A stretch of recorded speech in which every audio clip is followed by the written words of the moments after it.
Pop quiz number 25. The nurse administers the first dose of chemotherapy to a client on an oncology unit.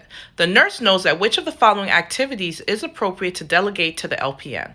1. Obtain the client's blood pressure. 2. Provide teaching about side effects of chemotherapy. 3. Administer the second dose of chemotherapy. Or 4. Flush the client's central line with heparin. And guys, the correct answer is 1. Obtain the client's blood pressure. Let me explain to you why this is, because before you guys get up in arms with me in the comment section, because absolutely LPNs and LVNs, they can teach patients. They're supposed to teach patients about their medications before they give it. Absolutely, they're allowed to give IV medications. Absolutely. Here's the key that makes number 1 the correct answer.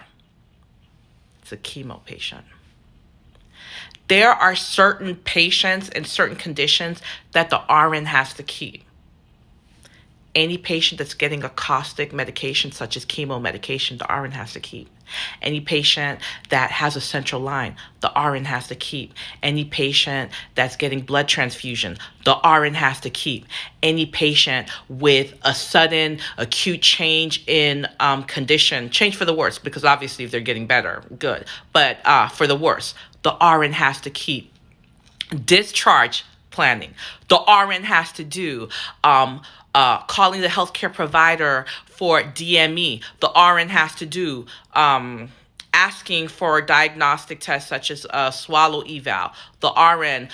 Creating the care plan, the RN. There's a list of things that the RN absolutely must keep. And let me tell you, when it comes to NCLEX, they are very big on priority and delegation. And you have to know what you can delegate to your LPN or LVN or CNA or UAP, and what, as the RN, you have to keep. And in this situation, because it's a cancer patient, because they're getting chemotherapeutic meds, choice 2, 3, and 4, the RN has to keep, but they can delegate the vital signs.